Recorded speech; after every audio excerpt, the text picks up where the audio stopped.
అందరికీ నమస్కారం అండి. నేను మీ హేమని. ఇటీవల కాలంలో అమ్మ చనిపోయారు. ఆ దుఃఖాన్ని గుండెల్లో దాచుకుని ఒక గుడ్ న్యూస్ మీతో షేర్ చేసుకోవాలనుకున్నాను.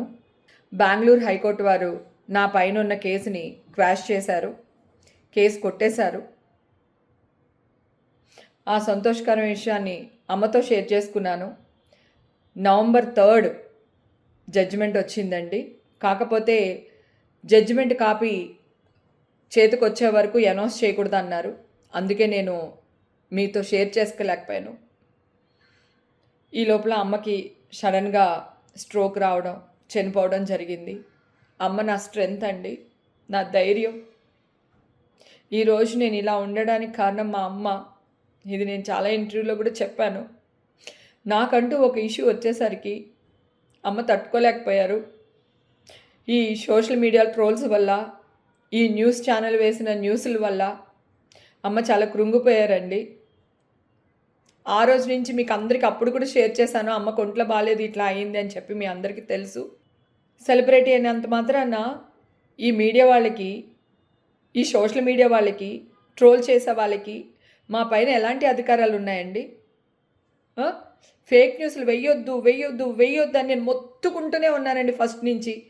ఒక్క ఫేక్ న్యూస్ వేసేసి దాన్ని కవర్ చేయడానికి వాళ్ళు ఎంత కిందకి వెళ్ళాలో అంత కిందకి వెళ్ళి నా పైన ట్రోల్ చేస్తూనే ఉన్నారు, న్యూస్ వేస్తూనే ఉన్నారు. నేను ఆ రోజు కూడా చెప్పాను, ఫేక్ న్యూస్ వేయకండి, నేను నిర్దోషిని, నేనే తప్పు చేయలేదు. సింహం 2 అడుగులు వెనక్కేస్తుందంటే పారిపోతున్నట్టు కాదు, డెఫినెట్గా వస్తాను అని అన్నా. ఈరోజు వచ్చాను, నిలబడ్డాను. భగవంతుడు నా అందునున్నాడు. నేను కేసు గెలిచాను. కానీ మా అమ్మగారు చనిపోయారు. ఇప్పుడు వీళ్ళందరూ మా అమ్మని తీసుకొచ్చి ఇవ్వగలుగుతారా? ఒకవేళ నేను చచ్చిపోయి ఉంటాను, ఇప్పుడు తీర్పు వచ్చి ఉండొచ్చు, అప్పుడు నన్ను వీళ్ళందరూ బతికిస్తారా? మనస్సాక్షి అంటూ ఒకటి ఉంటుందండి. ఎన్నిసార్లు ఎంత పోరాడాలి? పోరాడుతూనే ఉంటామా? ఆ దేవుడి దయ వల్ల, మా అమ్మ దయ వల్ల బతికి పట్టగట్టాను నేను. లేకపోతే నా పరిస్థితి ఏంటి? అందరూ అన్నారు, అందరూ మర్చిపోయారు లేవే, వదిలేవే, ఏం కాదులేవే, ఎందుకు బాధపడుతున్నావు అని. 1 ఇయర్ 1.5 ఇయర్ నుంచి నాలో నేనే మదన పడిపోతున్నాను. మానసికంగా, శారీరకంగా చాలా బాధపడ్డాను నేను. నా హీరోలకి నేను ఎవ్వరికీ ఫోన్ చేయలేకపోయాను, నా డైరెక్టర్లు ఫోన్ చెప్పాను, వాళ్ళు నన్ను ఏం అనట్లేదు. కానీ మాట పడ్డది నేను, అవమాన భరించింది నేను, హెల్త్ పాడైపోయింది మా అమ్మకి. న్యూస్ వేసుకుని బాగుపడ్డ మీరందరూ బాగానే ఉన్నారు కదా. నన్ను అడగకుండా మీ ఇష్టం వచ్చినట్టు న్యూస్ వేసేసుకుని ఫస్ట్ వీడియోని బూత్ చేశారు.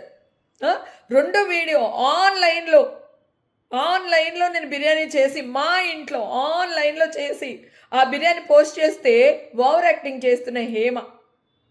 నేను చెప్తూనే ఉన్నాను, నా బ్లడ్ టెస్ట్లు వీళ్ళ దగ్గర లేవండి, ఇదిగో ఇప్పుడే తీసుకుంటున్నారు,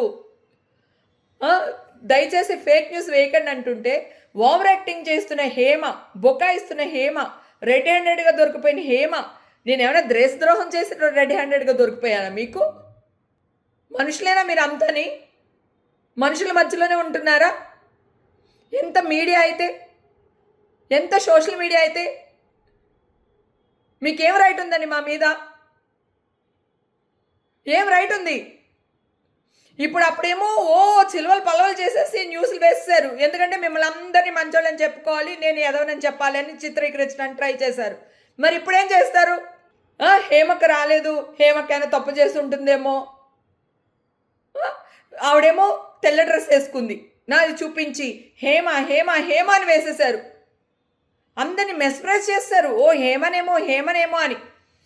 నేను బ్లాక్ నైల్ పాలిష్ పెట్టుకున్నానండి, ఆ అమ్మాయి వైట్ నైల్ పాలిష్ పెట్టుకుంది, నేను బ్లాక్ డ్రెస్ వేసుకున్నాను, ఆ అమ్మాయి వైట్ డ్రెస్ వేసుకుందని మొత్తుకుంటూనే ఉన్నాను నేను. ఇప్పుడు నా కేసు క్వాష్ అయిపోయింది. ఇప్పుడు ఏమంటారు? పోయిన నా పరువు మీరు తీసుకొచ్చి ఇవ్వగలుగుతారా? నేను మానసికంగా, శారీరకంగా నేను కృంగిపోయాను. ఈరోజు మా అమ్మ చనిపోయింది.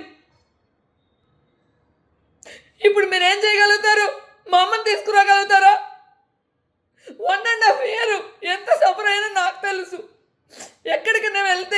ఏమనుకుంటారు అని 10 చోట్లకి వెళ్ళాల్సిన దాన్ని నేను 2 చోట్లకి వెళ్ళి వెంటనే మళ్ళీ తిరిగి వచ్చేసేదాన్ని. మిమ్మల్ని ఎవరిని వదలనండి, నిన్ను ఎవరిని వదలను నేను. నా మీద మీరు ఎంత ట్రోల్స్ చేశారో, సోషల్ మీడియా వీళ్ళందరూ ఎంత చేశారో నేను ఎవ్వరిని వదలను. నేను అందరికీ గుణపాఠం చెప్పే తీరుతాను.